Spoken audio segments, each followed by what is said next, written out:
If you Google Ubisoft right now, there's a very carefully curated image that you're going to see compared to one that we actually got wind about a few, maybe weeks or months ago.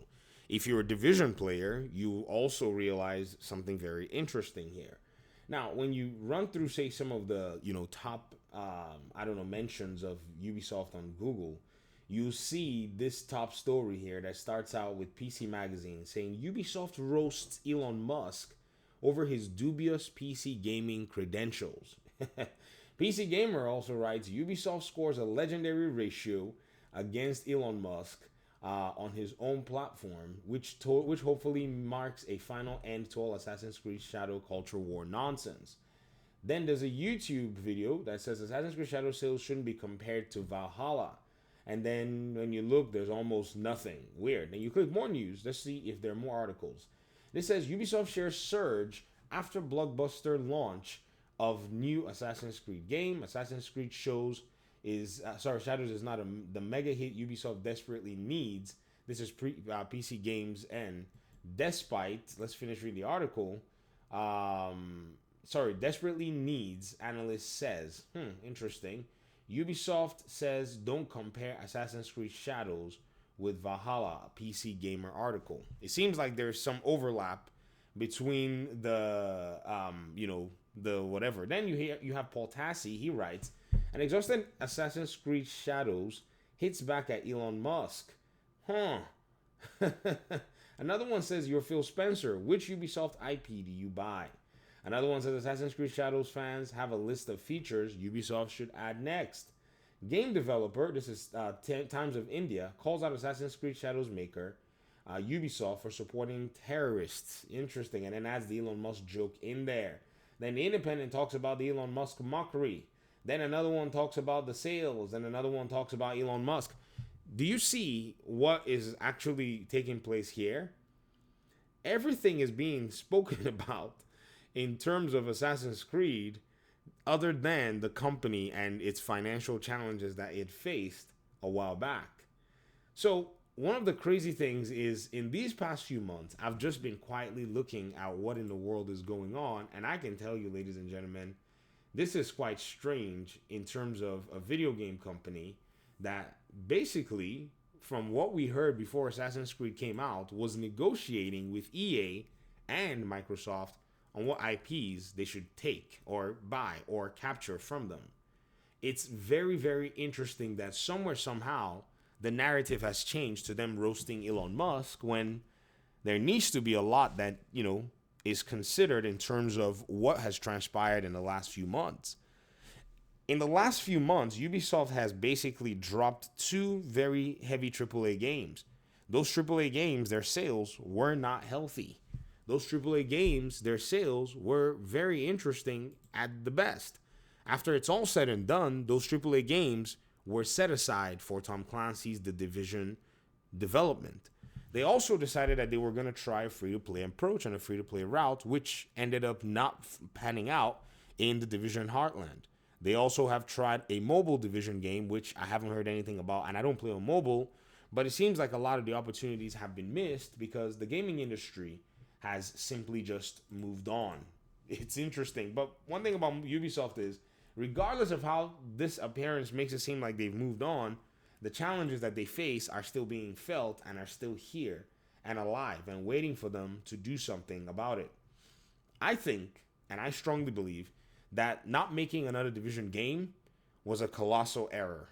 Seeing how, and I'll show you some data, the top played games across the games industry are mostly live service games. Not saying we need another live service game, but when you already have a thriving game that is full priced, that then has the live service elements that provides you the full price value, right? In terms of a gameplay loop, you don't have to spend any extra on microtransactions. Maybe you buy an expansion here or there.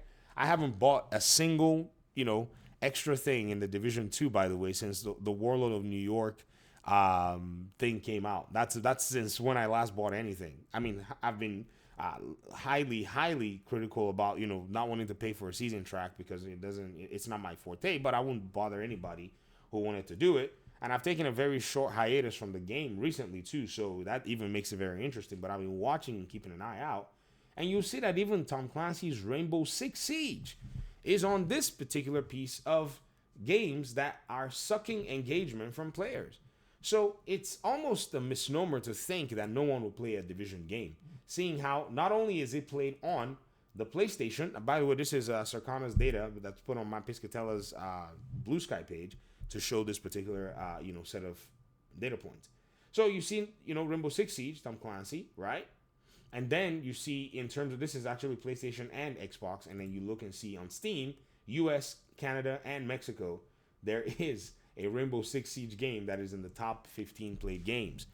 It's very interesting, though, ladies and gentlemen, that a Division game which could have filled this particular vacuum, or at least coming to compete, even if it didn't make it in the top 15, or maybe at least been overtaken or adopted by users like Helldivers 2 got adopted. If you notice, Helldivers 2 is a PlayStation second-party game, and it doesn't even appear on the PlayStation's top 15.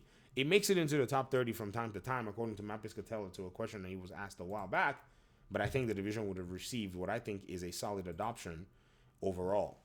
It's just a shame that the company is in a very weird place and is playing a PR war to keep its IPs from, basically what the gaming scene does. I mean, all of the hypercriticism on Ubisoft is normal. I don't know if anybody has noticed that Ubisoft takes the biggest beating. Ubisoft could be doing, everybody else could be doing something, and Ubisoft does it, and it's a bad thing. Or Ubisoft does something, it's a bad thing, and when everybody else does it, it's a good thing. So I'm not even here to comment on whatever the heck it is that they're seeing in terms of PR war. I'm just talking about the missed opportunities that I think how do I call it?